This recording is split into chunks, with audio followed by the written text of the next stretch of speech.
National Public Radio, in association with Independent Radio Drama Productions, presents one of the cases of Sherlock Holmes, with Edward Petherbridge as Sherlock Holmes and David Peart as Dr. John H. Watson. This is A Study in Scarlet.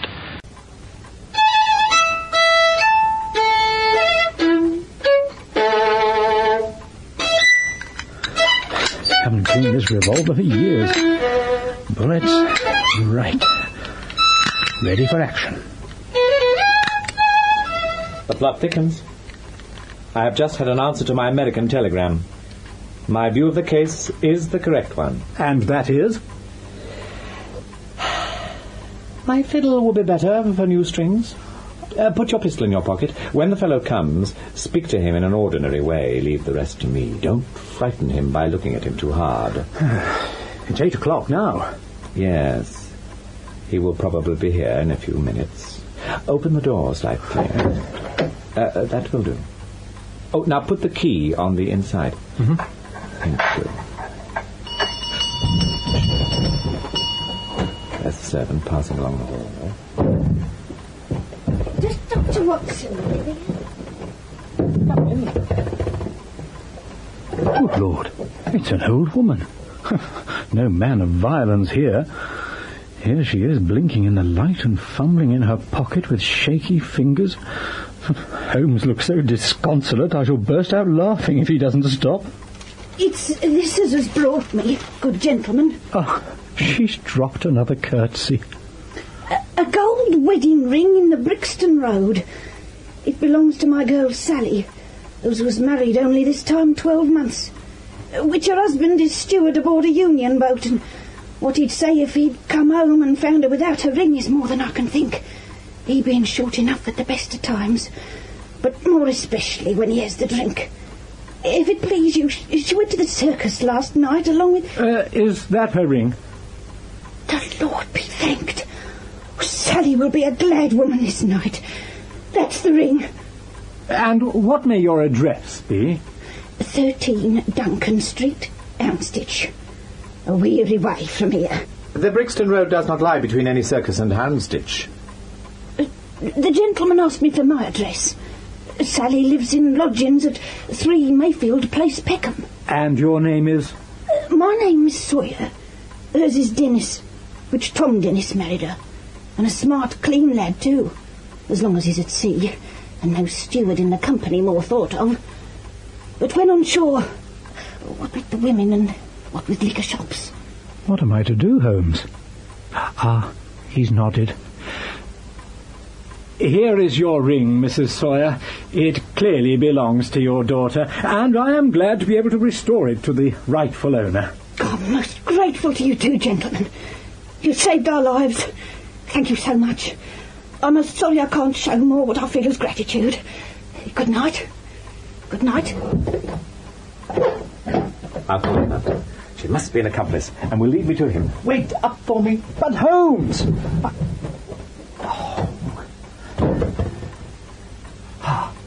There she goes, walking feebly. And now there's Holmes, some little distance behind.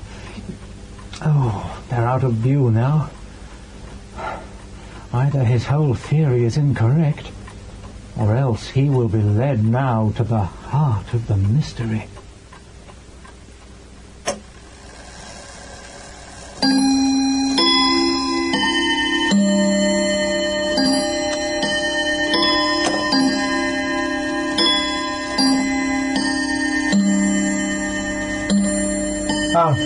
Watson.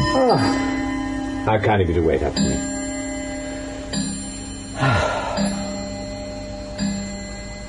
I wouldn't have the Scotland Yarders know it for all the world. I've chafed them so much that they would never let me hear the end of it. I can afford to laugh because I know that I will be even with them in the long run. What is it, then? Oh, I don't mind telling the story against myself. That creature had gone a little way when she began to limp and show every sign of being footsore. She came to a halt and hailed a four-wheeler which was passing. I was close enough to hear the address, and she sang it out loud enough to be heard on the other side of the street. "Drive to 13 Duncan Street, Houndsditch," she said. Seems genuine enough, I thought. I got up behind. Well, away we rattled and eventually reached the street in question. I hopped off before we came to the door and strolled down the street in an easy, lounging sort of way. I saw the cab pull up, the driver jumped down, and I saw him open the door and stand expectantly. Nothing came out, though. When I reached him, he was groping about frantically in the empty cab and giving vent to the finest assorted collection of oaths that I have ever listened to. There was no sign nor trace of this passenger, and I fear it will be some time before he gets his fare. Number 13 belongs to a respectable paper-hanger called Keswick. No person called Sawyer or Dennis had ever lived there. You don't mean to say that tottering, feeble old woman was able to get out of the cab while it was in motion, without either you or the driver seeing her? Old woman be damned. We were the old women to be so taken in.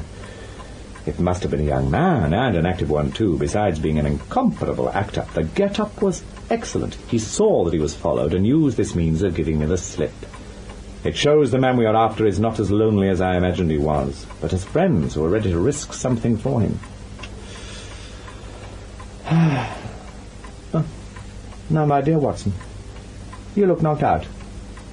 Take my advice and turn in.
The morning papers are full of it. They call it the Brixton Mystery. Full of pompous tittle-tattle. What's this in the Daily Telegraph? The German name of the victim, the absence of all other motive, the sinister inscription on the wall, all point to the perpetration of this vile murder by political refugees and revolutionaries. The socialists have many branches in America, and the deceased had, no doubt, infringed their unwritten laws and been tracked down by them. Wemgericht, Aquatofana, Carbonari, the Marchioness de Brinvilliers, and the Ratcliffe Highway murders. This strange mystery represents a crying need to monitor ever more closely the machinations of foreigners within our realm. And the Standard's saying that these lawless outrages are usual under a liberal administration. They arise out of the unsettling of the minds of the masses. And the consequent weakening of all authority. Oh, but this is new. I didn't know this. The deceased was an American gentleman who had been residing for some weeks in the metropolis. He had stayed at the boarding house of Madame Charpentier in Torquay Terrace, Camberwell. He was accompanied in his travels by his private secretary, Mr. Joseph Stangerson. The two bade adieu to their landlady upon Tuesday and departed to Euston Station with the avowed intention of catching the Liverpool Express. They were afterwards seen together on the platform. Nothing more is known of them until Mr. Drebber's body was discovered in an empty house in the Brixton Road. Nothing is known of the whereabouts of Stangerson. We are glad to learn that Mr. Lestrade and Mr. Gregson of Scotland Yard are both engaged upon the case, and it is confidently anticipated that these well-known officers will speedily throw light upon the matter. Well, indeed they might. What's the Daily News to say upon the matter? This is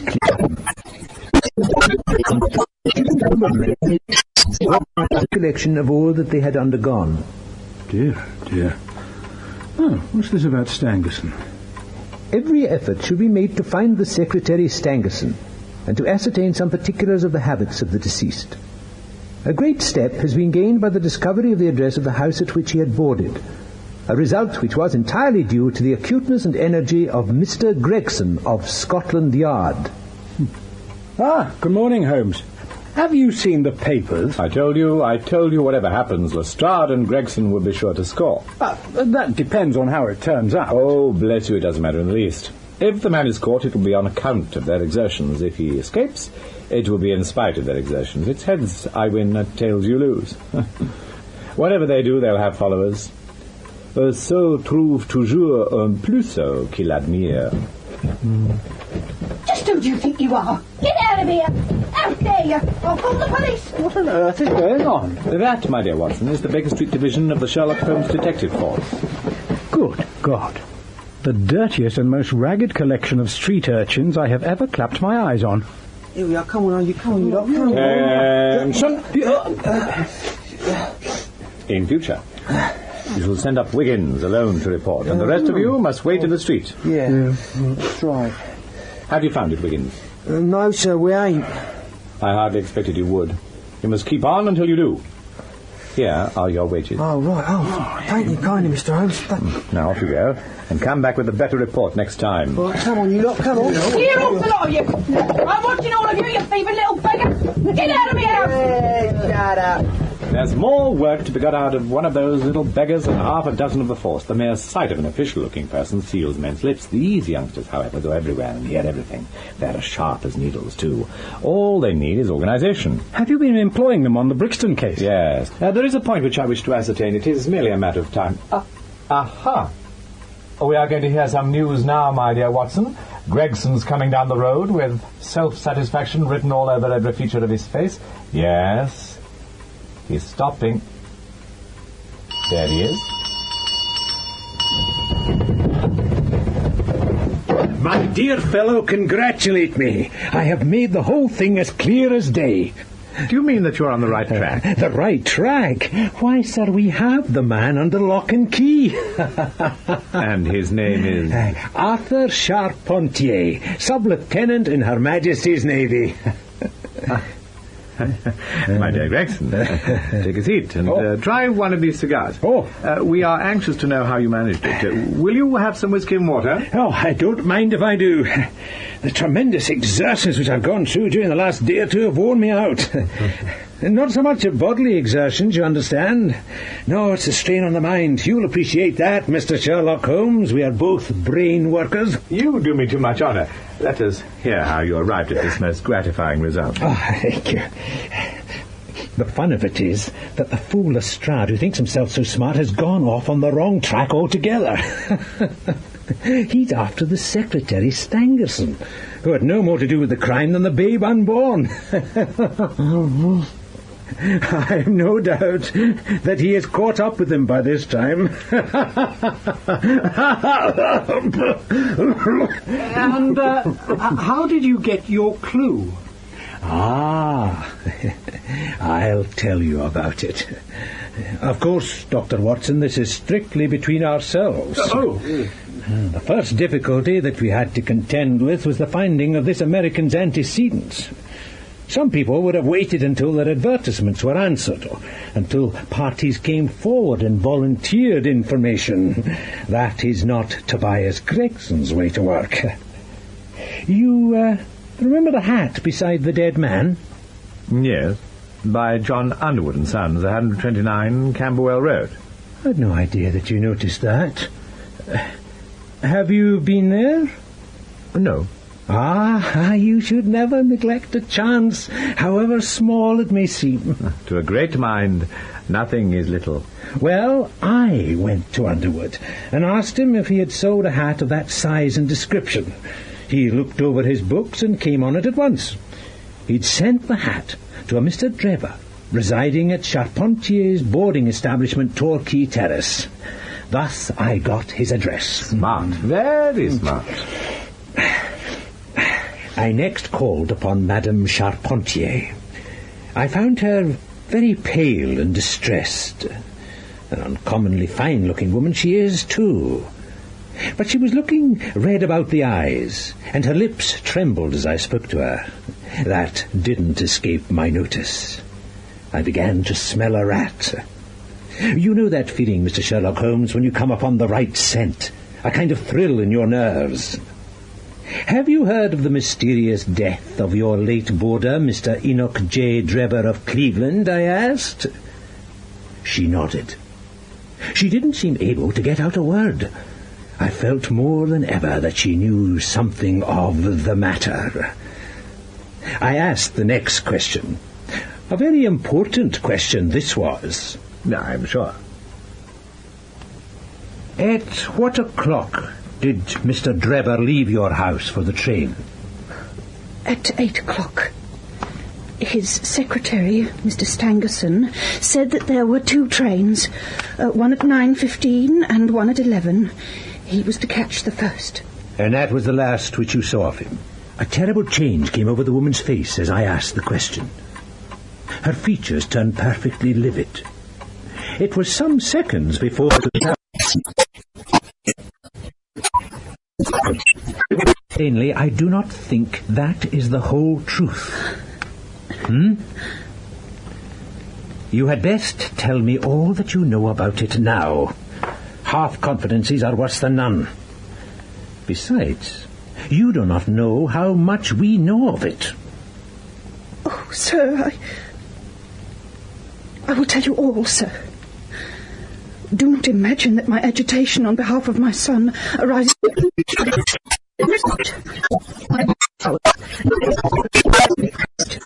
That, however, is surely impossible.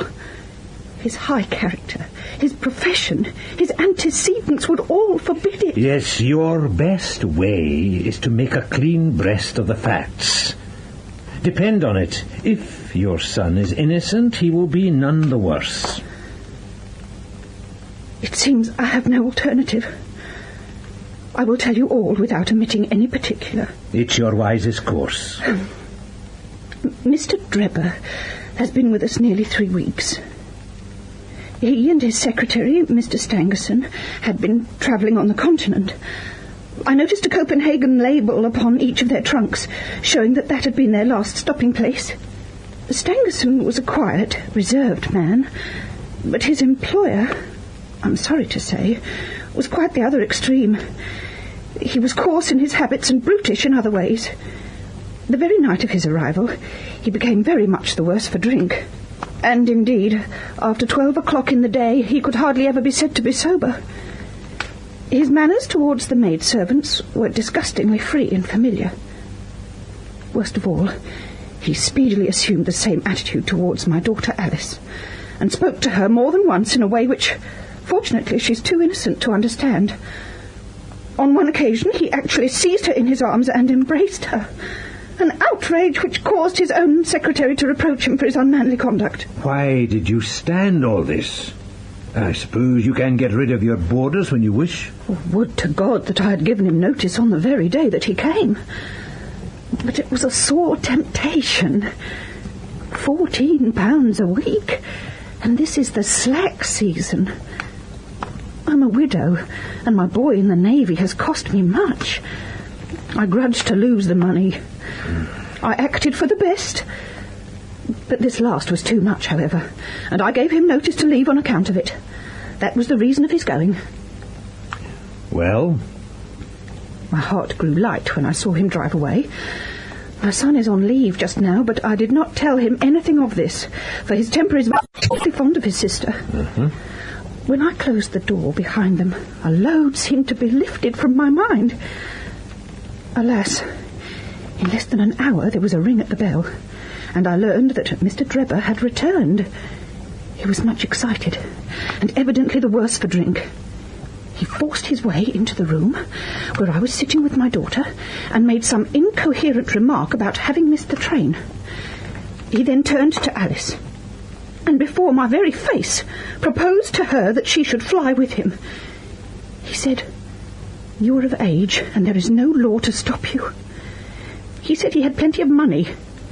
His exact words were, "Never mind the old girl here, but come along with me now straight away. You shall live like a princess." I grabbed the wrist and tried to draw her towards the door. I screamed, and at that moment my son Arthur came into the room. What happened then I do not know. I heard swearing and confused sounds of scuffling. I was too terrified to look. When I did look up, I saw Arthur standing in the doorway, laughing, with a stick in his hand. He said, "I don't think that fellow will trouble us again." He said he would go after him, and with those words he took his hat and started off down the street. The next morning, we heard of Mr. Drebber's mysterious death. When Madame Charpentier paused, I saw the whole case hung upon one point. Fixing her with my eye, in a way which I have always found effective with women, I asked her at what hour her son had returned. I do not know. Not know? No. He has a latchkey, and he let himself in. After you went to bed? Yes. When did you go to bed? Oh, about 11. So your son was gone at least 2 hours? Yes. Possibly 4 or 5? Yes. What was he doing during this time? I do not know. Of course, after that, there was nothing more to be done. I found out where Lieutenant Charpentier was, took 2 officers with me, and arrested him. Concerned in the death of the scoundrel Drebber. We had said nothing to him about it. So the reference he makes to it is a most suspicious aspect. Very. He was still carrying the heavy stick which his mother had described him holding when he followed Drebber. It was a stout oak cudgel. What is your theory, then? Well, my theory is that he followed Drebber as far as the Brixton Road. When there, a fresh altercation arose between them. During this, Drebber received a blow from the stick. In the pit of the stomach, perhaps, and this killed him without leaving any mark. The night was so wet that no one was about, so Charpentier dragged the body of his victim into the empty house. As to the candle and the blood, and the writing on the wall, and the ring, they may all be so many tricks to throw the police onto the wrong scent. Well done. Really, Gregson. You're getting along. We shall make something of you yet. Well, I flatter myself that I've managed it rather neatly. The young man volunteered a statement in which he said that after following Drebber for some time, Drebber realised he was on his tail. Drebber took a cab to get away from him. On his way home, he claimed he had met up with an old shipmate. But when we asked him for his address, he could come up with no satisfactory reply. I think the whole case fits together uncommonly well. What really amuses me is to think of Lestrade, who'd started off upon the wrong scent. I'm afraid he won't make much of it. Why, by Jove, yes, the very man himself. This is a most extraordinary case, a most incomprehensible affair. Ah, you find it so, Mr. Lestrade. I thought you'd come to that conclusion. Have you managed to find the secretary, Mr. Joseph Stangerson? Really, it's about time we tracked him down. The secretary, Mr. Joseph Stangerson, has been murdered. He was murdered at Halliday's private hotel about 6 o'clock this morning. Stangerson, too? The plot thickens. It was quite thick enough before. I seem to have dropped into a sort of council of war. Are you sure of this piece of intelligence? I have just come from his room. I was the first to discover what had occurred. We have been hearing Gregson's view of the matter. Would you mind letting us know what you have seen and done? I have no objection. I freely confess that I believe Stangerson was involved in the death of Drebber. This fresh development has shown me that I was completely mistaken. You see, they had been seen together at about 8:30 at Euston Station. At 2 in the morning, Drebber's body was found in the Brixton Road. I surmised that they would have put into a hotel or lodging house somewhere in the vicinity. They would be likely to agree on some meeting place beforehand. So it proved. I resumed my inquiries early this morning, and at 8 o'clock I reached Halliday's private hotel in Little George Street. I was told at once that Mr. Stangerson was living there. The receptionist even went so far as to say, "No doubt you are the gentleman whom he was expecting. He's been waiting for a gentleman for 2 days." I was told that he was upstairs in bed and wished to be called at 9. But when I got to the door, I saw something which made me feel sickish, despite my 20 years in the force. From under the door, there curled a little red ribbon of blood, which had meandered across the passage and formed a little pool along the skirting at the other side. The receptionist nearly fainted at the sight of it. Although the door was locked, we put our shoulders to it and forced it open. The window of the room was open. Beside the window, all huddled up, lay the body of a man in his nightshirt. He was quite dead, and had been for some time. His limbs were rigid and cold. The receptionist identified the man as being the same who had engaged the room under the name of Joseph Stangerson. The cause of death was a deep stab in the left side. This must have penetrated his heart. And now comes the strangest part of the affair. What do you suppose was above the murdered man? The word Rache, written in letters of blood? Well, that was it. A man was seen by a milk boy passing on his way to the dairy. The boy happened to walk down the lane which leads from the mews at the back of the hotel. He noticed that a ladder, which usually lay there, was raised against one of the windows of the second floor, which was wide open. After passing, he looked back and saw a man descend the ladder. The boy thought he was some carpenter or joiner at work in the hotel because he came down so quietly and openly. He had the impression that the man was tall, had a reddish face, and was dressed in a long, brownish coat. He must have stayed in the room for some little time after the murder. We found blood-stained water in the basin where he'd washed his hands, and marks on the sheets where he'd deliberately wiped his knife. Did you find nothing in the room which could furnish a clue to the murderer? Nothing. Stangerson had Drebber's purse in his pocket, but it seems that this was usual, as he did do all the paying. There was £80 odd in it, but nothing had been taken. And whatever the motives of these extraordinary crimes, robbery is certainly not one of them. There were no papers or memoranda in the murdered man's pocket, except a single telegram dated from Cleveland about a month ago, and containing the words, J.H. is in Europe. And there was no name appended to this message. And there was nothing else? Nothing of any importance. The man's novel, which he'd been reading himself to sleep with, was lying on the bed, and his pipe was on a chair beside him. There was a glass of water on the table, and on the windowsill a small chip ointment box containing a couple of pills. The last link. My case is complete. I have now in my hands all the threads which have formed such a tangle. There are, of course, details to be filled in, but I am as certain of all the main facts from the time that Drebber parted from Stangerson at the station up to the discovery of the body of Stangerson as if I had seen them with my own eyes. I will give you proof of my knowledge. Could you lay your hand upon those pills? I have them. I took them and the purse and the telegram, intending to have them put in a place of safety at the police station.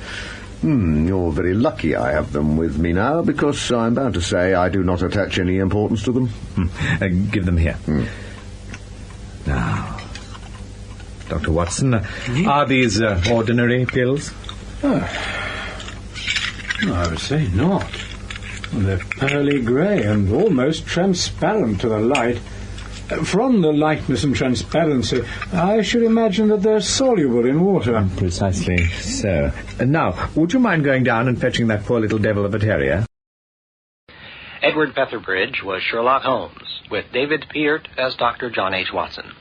The story was adapted for radio by Tim Crook, with violin music performed by Robert Gibbs and Michiku Ueno. I'm Steve Zakar. Support for this program is provided by National Public Radio member stations and the NPR Arts and Performance Fund. This is NPR, National Public Radio.